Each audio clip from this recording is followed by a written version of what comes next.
Constructor. कल हमने default constructor के बारे में बात की थी, यानी कि जिसको मैंने कहा था एक्सप्लिसिट, और आज हम बात कर रहे हैं यूजर डिफाइंड कंस्ट्रक्टर की। यूजर डिफाइंड कंस्ट्रक्टर, सॉरी, हाँ वो इम्प्लिसिट था और ये एक्सप्लिसिट था। एक्सप्लिसिट, ठीक है। यानी कि अब यूजर डिफाइंड का मतलब हमें पता है कि this is called a pre defined, ठीक है। यानी कि जो पहले से प्री डिफाइंड होता है इन सी लाइब्रेरी, मतलब जो भी आप फंक्शन उसको देते हैं, we do not need to elaborate this, वो खुद से पहले से डिफाइंड होता है। अगर हम डिफॉल्ट के बारे में बात कर रहे थे तो हमने वैल्यूज असाइन की हुई थी, तो ये यूजर डिफाइंड है, यानी कि मैं खुद से असाइन करूंगा, ठीक है। वो बिल्ट इन नहीं होगा, फंक्शन के अंदर बिल्ट इन नहीं होगा, ठीक है। तो they are called a user defined function, sorry predefined नहीं होगा, यूजर डिफाइंड फंक्शन।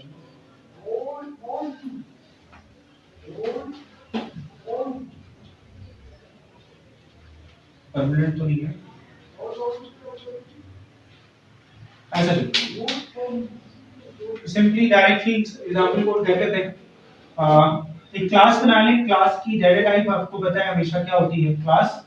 हम कई दफा बात कर चुके हैं, हम एक फंक्शन बना लेते हैं जिसका फंक्शन का नाम हम रखते हैं हॉस्पिटल, ठीक है, क्योंकि अभी हमारी स्टूडेंट आई है हॉस्पिटल से, तो हम फंक्शन का नाम रख लेते हैं हॉस्पिटल, ठीक है।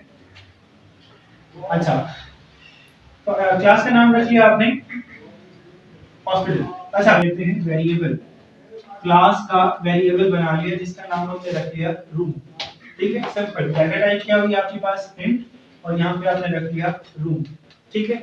अब इसको हम फंक्शन क्लास के अंदर जाकर, हम क्लास में क्या करते हैं हमेशा, मैंने शुरू में बताया था कि इट शुड ऑलवेज पब्लिक। जब भी हम फंक्शन को डिफाइन कर रहे हैं, यानी कि जब उसकी क्लास को डिफाइन कर रहे हैं आगे जाके, तो उसको हम हमेशा क्या रखते हैं, पब्लिक, ठीक है। और फिर उसके नाम से, क्लास का नाम क्या रखा था आपने, रूम, ठीक है।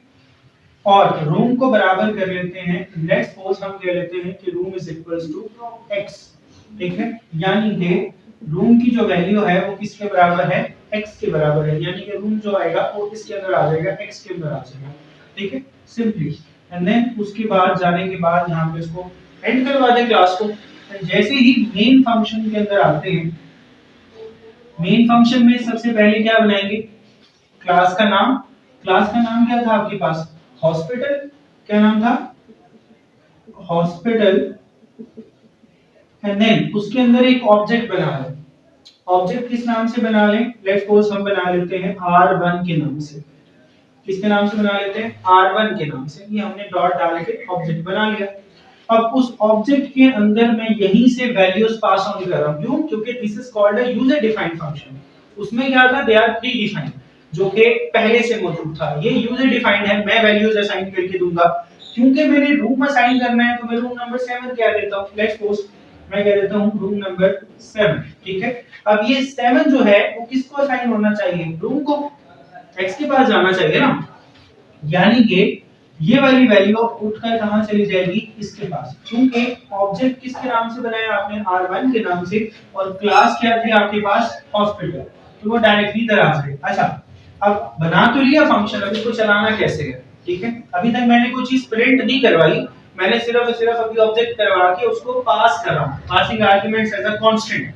याद है हमने पढ़ा था passing arguments as a reference, constant and a variable. अब ये कांस्टेंट है क्योंकि value can not be change, हम जो भेज रहे हैं वो चेंज नहीं हो सकती, हो सकती है ना, मतलब मेरी मर्जी है ना। तो passing argument as a variable होगा, क्या होगा, वेरिएबल, मतलब हम वैल्यूज भेज रहे हैं ना खुद से। कांस्टेंट होगा तो कांस्टेंट को भी आगे जाके बता देता हूं। अच्छा, जैसे प्रोग्राम स्टार्ट हुआ तो फंक्शन इधर एंटर हुआ तो उसने आके देखा हॉस्पिटल, उसके बाद एक ऑब्जेक्ट बना है r1। अब हॉस्पिटल यहां पर क्या हो रहा है, कॉल r1, यानी कि रूम के अंदर क्या आ गया आपके पास, r1। r1 एक ऑब्जेक्ट है और इसके अंदर क्या पड़ा हुआ है, x, यानी कि x की वैल्यू को असाइन हो जाएगा 7। क्या असाइन हो जाएगा, 7, यानी कि रूम के अंदर आ जाएगा आपके पास 7। अभी मैंने प्रिंट नहीं करवाया, तो प्रिंट करवाने के लिए यहीं पर मैं लिख लूं सी आउट। स्टार्टिंग में क्या लिखते हैं, std, and then cout, यहां पर लिख लें द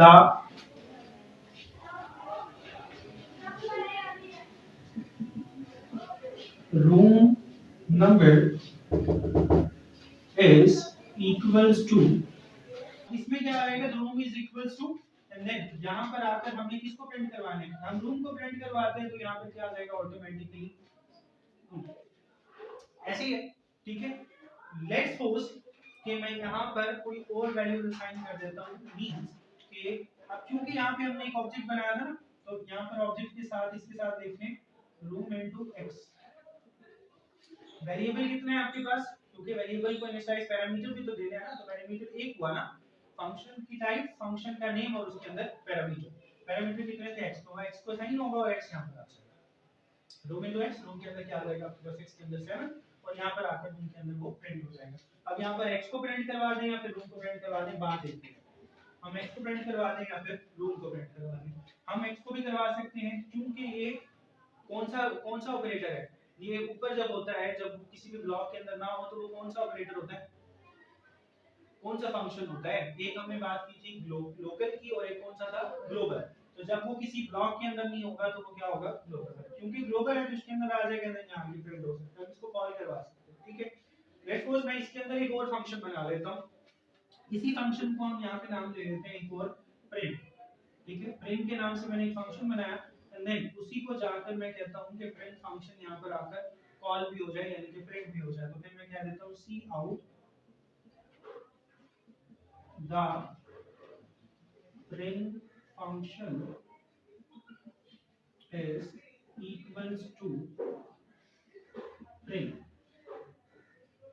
ठीक है, print में वैल्यू आ जाएगी, लेकिन यहाँ पे मैंने इसके लिए ऑब्जेक्ट भी बनाना है, तो क्लास का नाम क्या रखा था आपने, हॉस्पिटल, ठीक है, हॉस्पिटल क्यों, ये तो वो हो गया ना, ऑब्जेक्ट का नाम रखा है ना, ऑब्जेक्ट का नाम क्या रखा था आपने, रूम ना, क्या रूम रखा, क्लास का नाम है ना रूम डॉट r1, एक और ऑब्जेक्ट, और किसका बना रहे हैं, प्रिंट का, तो यहाँ पर क्या लिख देंगे, r1 की जगह क्या लिख देंगे यहाँ पे प्रिंट, ठीक है, डॉट प्रिंट, एंड देन यहाँ पर कोई वैल्यूज पास ऑन करवानी है तो पास ऑन करवा दें, नहीं करवानी तो एज इट इज ही शो होगा, ठीक है, यानी कि अगर कोई वैल्यू पास ऑन नहीं करवाना चाहते तो r1 लिखिए, एंड देन उसके अंदर क्या लिख दें, प्रिंट लिख दें, तो क्या होगा, जो वैल्यू r1 के अंदर पड़ी थी 7, यही वैल्यू प्रिंट के अंदर भी शो रहेगी, मतलब आप प्रिंट को कोई नई वैल्यू असाइन नहीं करना चाहते, आप वही वैल्यू असाइन करना चाहते हैं, तो प्रिंट में भी क्या शो हो जाएगा 7, मतलब इसके अंदर रूम नंबर के अंदर भी 7 शो होगा और प्रिंट के अंदर भी क्या शो होगा 7, ठीक है। This is called a user defined function. अब देखिए दोबारा से बता देता हूं, कोई चीज पूछनी हो तो पूछिए। आपने क्लास बनाई, क्लास का डेटा टाइप हमें पता है क्या होती है, क्लास, हमने हॉस्पिटल के नाम से एक कोई भी क्लास का नाम रख लिया, ठीक है, जब भी हम क्लास का नाम असाइन कर रहे होते हैं, फिर उसके अंदर हमने क्लास पे एक एट्रीब्यूट बना लिया जिसके अंदर हमने कहा हॉस्पिटल के अंदर रूम्स हैं, उसको हमने इनिशियलाइज कर लिया एक वेरिएबल डिक्लेरेशन, वेरिएबल डिक्लेरेशन करते हुए हमने नाम रख दिया room and room, and then उसके अंदर x का एक पैरामीटर बना लिया, ठीक है, पैरामीटर बनाने के लिए उसकी डेटा टाइप अगर असाइन करना चाहते हैं तो डेटा टाइप दे दें, यानी कि int x, अगर तो डेटा टाइप असाइन करनी है, वैसे डेटा टाइप यहां पर है लेकिन क्योंकि फंक्शन में हम डेटा टाइप असाइन करते हैं पैरामीटर्स के लिए, तो यहां पे int x लिखते हैं, ठीक है। फिर जैसे ही हम पब्लिक के अंदर आए, क्योंकि हमें पता है पब्लिक में क्या होता है कि जब भी वैल्यू असाइन की जाती है रूम, ठीक है, पब्लिक के अंदर क्या करते होते हैं, फंक्शन का नाम लेते हैं, फंक्शन का नाम आपने क्या रखा था, रूम, ठीक है, और इसी फंक्शन को हम क्या कर रहे हैं, क्लास बनाते हुए किसके अंदर कर रहे हैं, x के अंदर, तो यहां पर क्या लिख देंगे x, तो रूम के अंदर किसकी वैल्यू आ जाएगी x की, और रूम किसके बराबर है, x के बराबर है, यानी कि जो x के अंदर वैल्यू पड़ी है वही रूम के अंदर आ जाएगी, या फिर रूम के अंदर जो वैल्यू पड़ी है वो x के अंदर आ जाती है। फिर जब जाकर हमने नीचे जाके सिंपली क्या करना है, प्रिंट करवाना है x की वैल्यू को या फिर रूम की वैल्यू, जो मर्जी प्रिंट कर सकते हैं। अच्छा, मेन फंक्शन में आके फंक्शन का पहले नाम लिखते हैं, क्लास का नाम आपने क्या रखा था रूम, उसके अंदर एक ऑब्जेक्ट बनाया डॉट के साथ, फिर r1, एंड देन यहां पर क्या रखा, कोई वैल्यूज पास कर दी, क्यों पास कैसे की है, क्योंकि ये passing arguments as a variable है which can be change during the program execution, program execution के दौरान चेंज भी हो सकता है, और ये आपके पास आर्गुमेंट्स पास हो रहे हैं, ठीक है, क्योंकि आर्गुमेंट्स मैं खुद पास करवा रहा हूं तो that is why this is called a user defined function, ये यूजर डिफाइंड होता है, ठीक है। यूजर डिफाइंड में मैंने लिखा 7, अब ये 7 कैटेगोरिकली किसके पास जाना चाहिए, क्योंकि यहां पर फंक्शन क्या हो रहा है, कॉल हो रहा है, उसके नाम से यहां पर आ जाएगा रूम के पास, और यहां पर वो चेक करेगा कि कितने आर्गुमेंट्स हैं, एक, ठीक है, मैंने कहा था ना उसके लिए हम कोई स्पेसिफिक ऑब्जेक्ट नहीं बनाते, हम ऑब्जेक्ट के साथ ही वैल्यू असाइन कर देते हैं।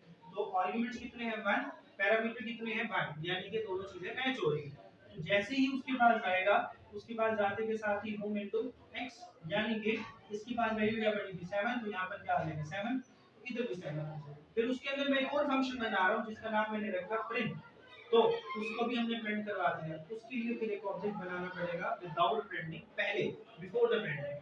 रूम नाम से बनाया डॉट r1, जो कि हमने ऑब्जेक्ट बनाया था, और किसका फंक्शन बनाया था प्रिंट का, तो प्रिंट को हमने यहां पर कॉल करवा दिया।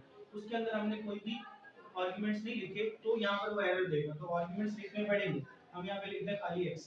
देखिए ना, parameter is equals to should always equals to number of arguments. क्योंकि पैरामीटर एक है तो आर्गुमेंट भी एक होना चाहिए। तो बेसमेंट इसी तरह से हमने आर्गुमेंट्स भी लिखे हैं इसके अंदर। जैसे यहां पर गया, तो जैसे 7 इसमें पड़ा हुआ था, सेम टू सेम एक छोटा सा काम और भी हो सकता है अगर आसानी करना चाहते हैं इसके लिए। तो यहाँ से बजाय इसके कि इसको बॉदर करें, मतलब अलग से प्रिंट को प्रिंट करवाएं, उसके लिए क्लास बनाएं, तो बजाय इसके कि इसके लिए अलग से क्लास बनाएं, ऑब्जेक्ट बनाएं, सिंपली क्या लिखें, रूम जो रखा था डॉट r1 लिखने की जरूरत नहीं है क्योंकि हमने ऑब्जेक्ट ही बनाना। किसको कॉल करवाना है, प्रिंट। हम सिर्फ प्रिंट को कॉल करवा रहे हैं, ठीक है। और प्रिंट में हम कह देंगे वही पड़ा हुआ है जो कि इसके अंदर था, यानी कि x। ठीक है, अगर एक्स रखना है तो एक्स रख जी, नहीं तो रूम रखना है तो यहाँ पे रूम रखो, दोनों जगह पे रूम। ठीक है, तो जो चीज यहाँ प्रिंट हुई थी वही चीज यहाँ पे प्रिंट होगी। अब देखो जब फंक्शन कॉल होगा ना रूम के नाम से, यानी कि प्रिंट का कॉल होगा, प्रिंट यहाँ कॉल हुआ तो उसमें क्या पड़ा हुआ, सिर्फ सिर्फ रूम। रूम के अंदर क्या पड़ा हुआ था 7, तो 7। ठीक है, पहले में भी 7 प्रिंट होगा और दूसरे में भी 7। ठीक है, अगर आसानी करना चाहते हैं, नहीं तो वो चीज लिखना चाहते हैं तो पहले